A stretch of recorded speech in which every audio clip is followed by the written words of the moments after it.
Hello and welcome to my class. Today we will discuss the poem Fire and Ice written by Robert Frost. Robert Frost was an American poet. Frost won the Pulitzer Prize 4 times. Fire and Ice is part of the poetry collection New Hampshire, which won him the Pulitzer for Poetry for the year 1923. Fire and Ice is a brief and compact poem with only 9 lines, but there are many symbolic details which has several layers of meanings. The themes of the poem are 1. End of the world or apocalypse. 2. The destructive power of human emotions. 3. Human being self-destruction, that is, through war and violence. Now let's look at the title of the poem, Fire and Ice. Fire and ice are two opposite entities. Scientifically, fire burns, generates heat, and ice is the frozen form of water and extremely cold. They cannot coexist. Why would Frost bring these two words together? In the poem, fire and ice symbolically and figuratively represent desire and hate. Usually, love is considered to be the opposite of hate, but desire is a more powerful emotion. It's common to say burning with passion or burning with desire. We do not know who the speaker is and who he is addressing to. We do not know the setting of the poem. Now let us get into the poem. Some say the world will end in fire. Some say in ice. The poem has a very casual tone, as if Frost is talking about something that is very dull and uninteresting. He is detached. Some say as if there are two ideologies which belong to two different groups of people. One group says the world will end in fire. The other group says the opposite. They say the world will end in ice. He is repeating the words some say for poetic emphasis to emphasize the ideology. The first 2 lines of the poem compels us to have a scientific approach. Some say could be the scientists. Today we are talking about global warming, global cooling down, erratic temperature and climate throughout the world. Dr. Harlow Shapley was a noted American astronomer of the 20th century. He once shared about his encounter with Frost, which took place a year or two before Fire and Ice was published.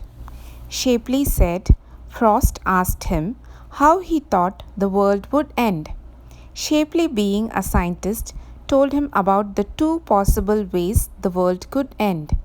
One idea was the sun would burn and incinerate the earth. The second idea was that the earth will go back to ice age.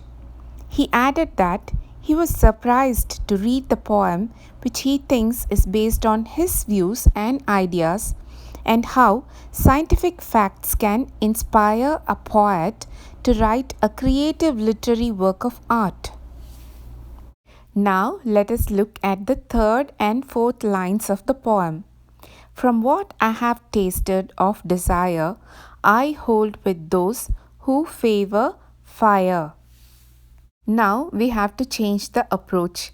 The poem cannot be approached from a scientific angle of view anymore, because the fire is not the same hot, burning, combustible entity anymore, because the fire just now got symbolic.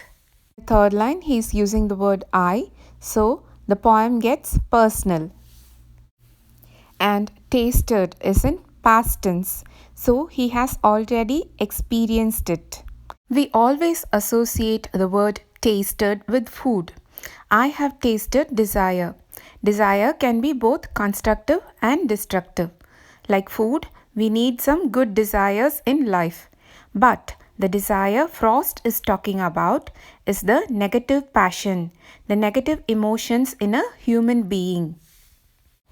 When the speaker says, I have tasted, the speaker kind of confesses that he has experienced sensual desires in his life.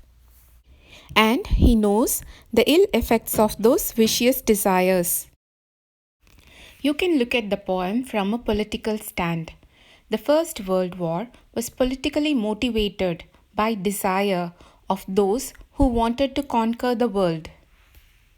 One should remember that this poem was written soon after the end of the First World War.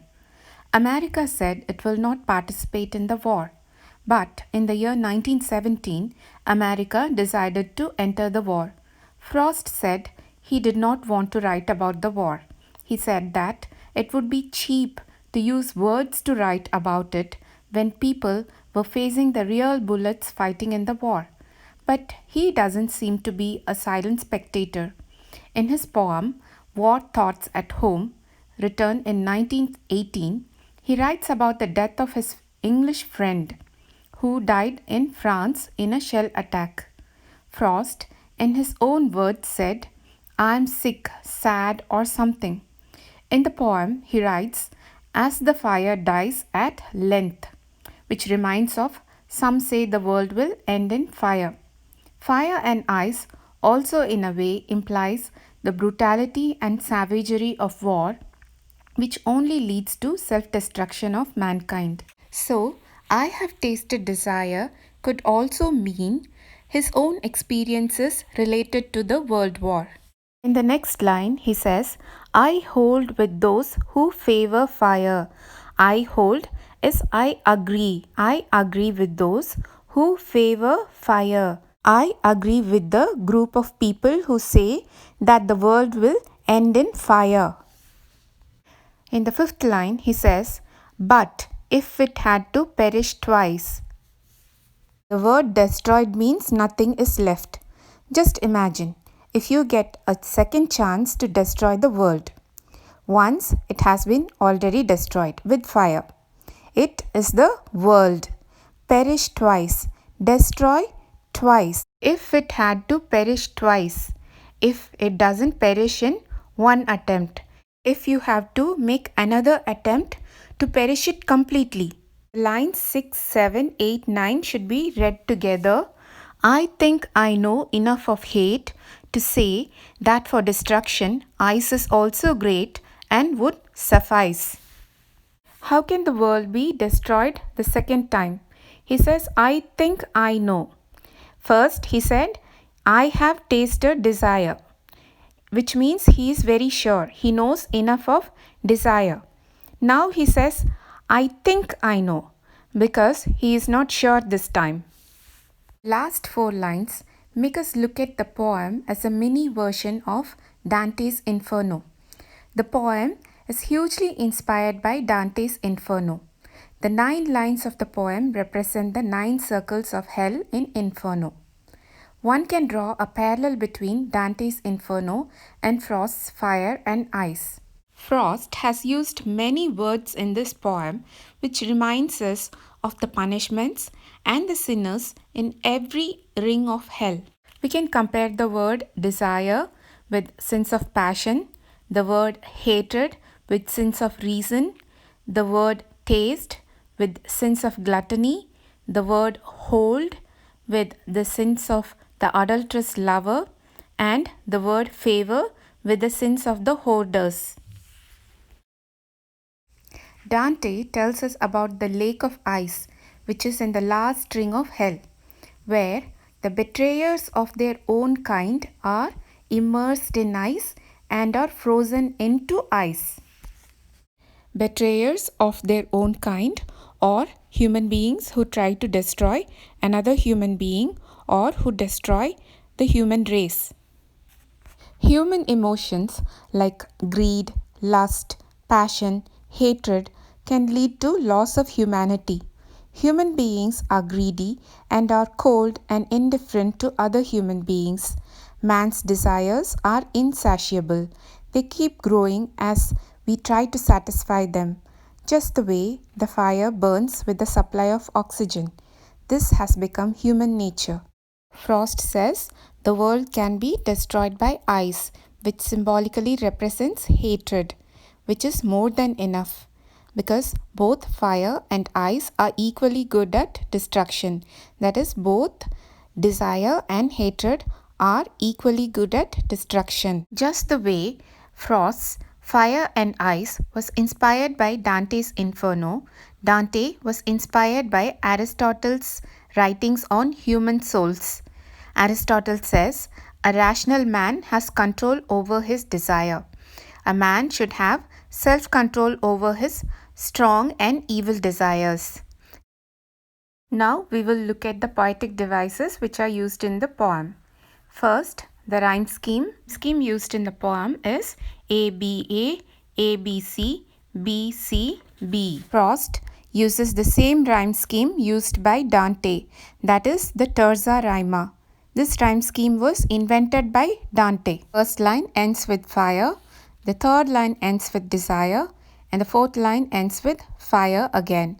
All these words end with the same sound ire, and we all know that the word ire means anger. The second line ends with ice, and then the fifth line ends with twice, and the seventh line again ends with ice, and the ninth line ends with suffice. All these words end with the same sound ice, and we all know that the word ice is the symbolic representation of the emotion hatred. The sixth line ends with hate, and the eighth line ends with great. They both end with the sound 8. So the rhyme scheme used in this poem is ABA, ABC, BCB. The title of the poem is Antithesis. He is using opposite entities like fire and ice, desire and hatred. He is trying to find similarity in difference. This is called antithesis. Next one is anaphora. The first line and the second line start with the same words. Some say. This is anaphora, and he is using the same words for poetic emphasis. Next one is metaphor. Here he is using implied metaphor. The words ice and fire actually represent hatred and desire. Without using the words hatred or desire, he is saying fire and ice are enough to destroy the world. The world here actually means life. World is also an implied metaphor. Next we see paradox. Paradox is self-contradicting. He once said that the world was destroyed by fire. Then again he says, if it had to be destroyed twice. So something that is already destroyed cannot be destroyed again. So he is contradicting his own statement. In the last 4 lines, we see enjambment. Without any punctuation mark, the line continues beyond its end. Next is alliteration. Some say is alliteration. Some starts with S, and say also starts with S. Even hold and who is alliteration because they both start with the sound H. Then favor fire, both start with F. World will, both the words start with the letter W. Then we see imagery. When he says fire, we can imagine the hot burning fire which burns down everything to ashes. And when he says ice, we can imagine the cold frozen earth without any life in it. When he talks about the end of earth, we can imagine how horrible and painful the last day is going to be. Next one is understatement. When he says some say, he's just referring to a group of unknown people. The topic that he is discussing is about the end of the world, which is a very in-depth and serious topic. But his tone is very casual, as if he is just passing a piece of information. Understatement is also seen when he says, ice is also great and would suffice. So now he is underplaying the role of hatred played in this world. Then we see allusion. Allusion is an external reference. In this poem, when he says, Some say he could be referring to his encounter with Harlow Shapley and his discussion about the end of the world with him, or he could be referring to any other scientist or any other natural disaster. Also see a lot of references from Dante's Inferno, that is also allusion. Then we see assonance. Assonance is the repetition of the same vowel again and again.